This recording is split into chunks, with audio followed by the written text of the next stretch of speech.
പാട്ടും രുചിക്കൂട്ടിലേക്കും വീണ്ടും സ്വാഗതം. ഇന്നൊരു ക്യാരറ്റ് ഹൽവ, എളുപ്പത്തിലൊരു ക്യാരറ്റ് ഹൽവ ഉണ്ടാക്കാമെന്ന് വിചാരിച്ചു കേട്ടോ.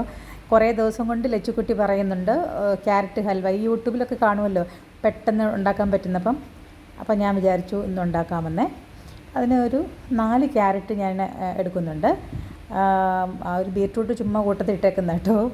4 ക്യാരറ്റ് എടുക്കുന്നുണ്ട്. അത് ഒരുവിധം വലുപ്പത്തിൽ തന്നെ അരിഞ്ഞിട്ട് ഞാൻ അതിൻ്റെ കൂട്ടത്തിൽ കുറച്ച് പനം കൽക്കണ്ടം കൂടി ഇട്ട് നന്നായിട്ട് വേവിക്കാൻ പോവുകയാണേ. അപ്പം ഇത് രണ്ടും കൂടെ വെന്ത് കൽക്കണ്ടം അങ്ങ് അലിയും. നമുക്ക് പഞ്ചസാരയും അതിന് പകരം ചേർക്കാമേ. ഇവിടെ ഞാൻ പഞ്ചസാര വാങ്ങിക്കത്തില്ല, കൽക്കണ്ടമാണ് വാങ്ങിക്കുന്നത്, അതുകൊണ്ട് അതാണ് ഇട്ടേക്കുന്നത്. അപ്പോൾ ഇത് രണ്ടും കൂടെ ആവശ്യത്തിന് വെള്ളം ഒഴിച്ച് നന്നായിട്ട് വേവിക്കണം. അപ്പം കൽക്കണ്ടം അലിഞ്ഞങ്ങ് വരും, പിന്നെ ഈ ക്യാരറ്റ് നന്നായിട്ട് വേവുകയും ചെയ്യും. എന്നിട്ട് അത് വേകുമ്പോഴത്തേക്കിനും നമുക്ക് ഇതിന് വേണ്ടുന്ന ഒരു മെയിൻ ഇൻഗ്രീഡിയൻ്റ് എന്ന് വെച്ചാൽ കോൺഫ്ലവർ വേണം. അത് നമുക്ക് ആ സമയം കൊണ്ട്, ഇത് വേവുന്ന സമയം കൊണ്ടൊന്ന് കലക്കി വെക്കണം. കോൺഫ്ലവർ ഞാനിവിടെ കുപ്പിയിലിട്ട് വെച്ചേക്കും കേട്ടോ. എന്നിട്ട് അതിൻ്റെ പുറത്ത് ഞാൻ അതിൻ്റെ എക്സ്പയറി ഡേറ്റ് ഇട്ട് വെക്കും. അപ്പം അത് കുറച്ച് വെള്ളത്തിൽ കട്ടയില്ലാതെ നന്നായിട്ട് കലക്കി വെക്കാൻ പോവുക. ആ സമയം കൊണ്ട് നമ്മുടെ ക്യാരറ്റും വേവും. ഈ 3 സ്പൂണാണ് ഞാൻ എടുക്കുന്നത് കോൺഫ്ലവർ. ഇത്രയും ആ ഒരു 4 ക്യാരറ്റിന് വെന്ത് വരുമ്പോൾ ഇത്ര മതിയാവും. ഈ 3 സ്പൂണ് കോൺഫ്ലവർ നന്നായിട്ട് വെള്ളത്തിൽ തരിയൊന്നും ഇല്ലാതെ നല്ല സോഫ്റ്റായിട്ട്, ഒരു തരി ഇല്ലാതെ നമ്മൾ വെറും വെള്ളത്തിൽ, സാധാ വെള്ളത്തിൽ കലക്കി വെക്കുക കേട്ടോ. അപ്പോൾ അത് നമുക്ക് വെന്ത് വരുമ്പോഴത്തേക്കിനും ഇത് സെറ്റാവും. സെറ്റെന്ന് വെച്ചാൽ കുറിയിരിക്കും, ലൂസും അല്ല, എന്നാൽ അത്ര കുറിയല്ലാത്ത രീതിയിൽ പാല് പോലെ നമ്മൾ കലക്കി വെക്കുക കേട്ടോ. കോൺഫ്ലവർ ഇല്ലാത്തവർക്ക് വേണമെങ്കിൽ നമുക്ക് മൈദാപ്പൊടി എടുക്കാം, ഒരല്പം റവ കാച്ചി അങ്ങനെ ചേർക്കാം. ഇതിപ്പോൾ കോൺഫ്ലവർ ഉള്ളത് കൊണ്ട് ഞാനതെടുക്കുക. അപ്പോഴത്തേക്കും നമ്മുടെ ക്യാരറ്റും കൽക്കണ്ടവും ഒക്കെ നന്നായിട്ട് വെന്ത് കൽക്കണ്ട അലിഞ്ഞ് ചേർന്ന്, ഇനി ഇത് തണുത്തിട്ട് ഞാൻ മിക്സിയിലടിക്കും. മിക്സിയിലടിച്ച് അരിച്ചെടുക്കും. ഇതാണ്ട് കണ്ടോ, ഈ പരുവത്തിൽ. കണ്ട ശർക്കര വെള്ളമാണെന്ന് തോന്നും. ക്യാരറ്റിൻ്റെ കളറും പനം കൽക്കട്ടത്തിൻ്റെ എല്ലാ കളറും കൂടെ ആകുമ്പോഴത്തേക്കിനും ഒരു ശർക്കര വെള്ളത്തിൻ്റെ ഒരു കളറ് വരും. നമുക്ക് ഹൽവായ്ക്കും ഏകദേശം ഈ ഒരു കളറ് തന്നെ ആയിരിക്കുമേ. അപ്പോൾ ഇത് നന്നായിട്ട് അരിച്ചെടുക്കണം കേട്ടോ. ഈ പനം കൽക്കണ്ടവും ക്യാരറ്റും ചേർന്ന് അടിച്ച് മിക്സിയിൽ അടിച്ചെടുത്ത് അത് നന്നായിട്ട് അരിച്ചെടുത്തിട്ട് ഒരു പാനിനകത്ത് അതൊന്ന് ജസ്റ്റ് ഒന്ന് ചൂടാക്കണം. ഓൾറെഡി വെന്ത വെള്ളമാണ്, എന്നാൽ പോലും തണുത്തല്ലോ. അപ്പോൾ അത് നമുക്കൊന്നുകൂടെ ഒരു പാനിനകത്ത് ഒന്ന് ചൂടാക്കണം. ഒരു ചെറിയ ചൂടൊക്കെ വരുമ്പോഴത്തേക്കിനും നമുക്ക് അതിലേക്ക് നമ്മൾ കലക്കി വെച്ചേക്കുന്ന തരിയില്ലാത്ത കോൺഫ്ലവർ ഒഴിച്ചിട്ട് കൈ എടുക്കാതെ അതിങ്ങനെ ഇളക്കിക്കൊണ്ടേ ഇരിക്കണം. എന്താണെന്ന് വെച്ചാൽ കട്ട പിടിക്കും. കോൺഫ്ലവർ പെട്ടെന്നാണ് കട്ട പിടിക്കുന്നത്. അപ്പോൾ അത് നന്നായിട്ട് നമ്മൾ കൈ എടുക്കുകയേ ചെയ്യില്ല. നമ്മൾ ഈ ചക്ക വരട്ടിയൊക്കെ ഉണ്ടാക്കുന്നത് എങ്ങനെയാണ്, അതുപോലെ അതിങ്ങനെ ഇളക്കിക്കൊണ്ടേ ഇരിക്കണം.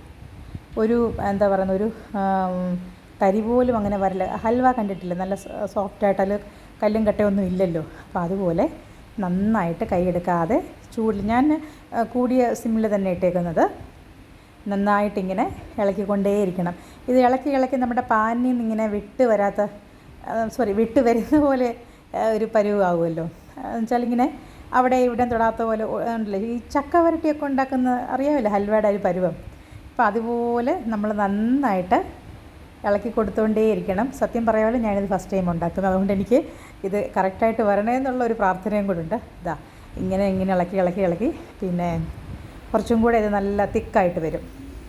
തിക്കായിട്ട് വന്നിട്ട് നമ്മുടെ പാനിൽ നിന്ന് ഇങ്ങനെ വിട്ട് വരുമ്പോഴത്തേക്കിനും നമുക്കിത് അടുപ്പിൽ നിന്ന് മാറ്റി കുറച്ച് ഡെക്കറേഷനൊക്കെ ചെയ്യണമെങ്കിൽ ചെയ്ത് തണുപ്പിച്ചെടുക്കണം. അപ്പോൾ നമ്മുടെ ഹൽവ റെഡിയാവും. അത്രയേ ഉള്ളൂ അതിൻ്റെ കാര്യം. പക്ഷേ ഇത് ഫസ്റ്റ് ടൈം ആയതുകൊണ്ട് ദൈവമേ ഇത് കറക്റ്റായിട്ട് വരണേന്ന് പറഞ്ഞുള്ള ഒരു ഇളക്കാണ് സത്യത്തിലിത്. അപ്പം ഇങ്ങനെ നന്നായിട്ട് ഇളക്കി കൊടുത്തുകൊണ്ടേ ഇരിക്കണം. തിരി വേണേൽ കുറയ്ക്കാം കേട്ടോ. എന്നിട്ട് പാനിൽ നിന്ന് നമുക്കിങ്ങനെ വിട്ട് വരും.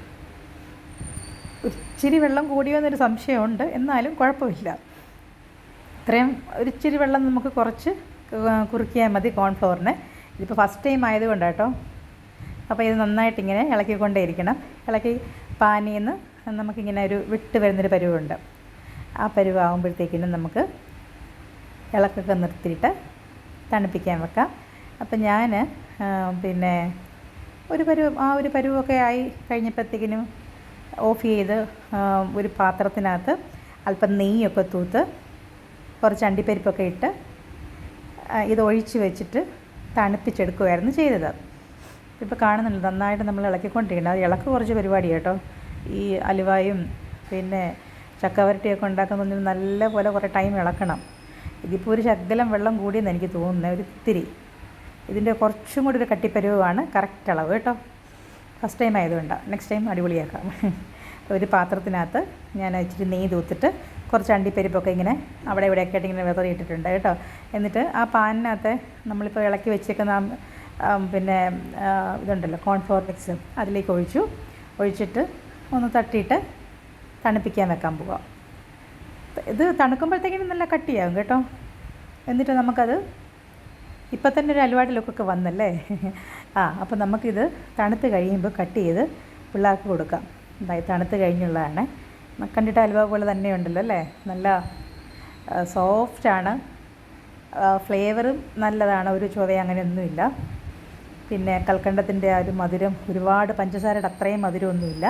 കട്ട് ചെയ്ത് ഞാനല്ല പിള്ളേരാണ്, അതുകൊണ്ട് അവർ കേക്ക് കട്ട് ചെയ്യുന്ന പോലെ അങ്ങനെ ഇങ്ങനെയൊക്കെ കട്ട് ചെയ്ത്, പക്ഷെ എന്നാലും നല്ല ടേസ്റ്റി ആയിരുന്നു, നല്ല രുചിയുള്ള ഒരു ക്യാരറ്റ് ഹൽവയാണ് ഇത്. നമുക്ക് കുട്ടികൾക്കൊക്കെ വീട്ടിലിരിക്കുമ്പോൾ കൊടുക്കാം കേട്ടോ. എല്ലാവരും ഒന്ന് ട്രൈ ചെയ്ത് നോക്കണേ. അതുവരേക്കും ബൈ ബൈ.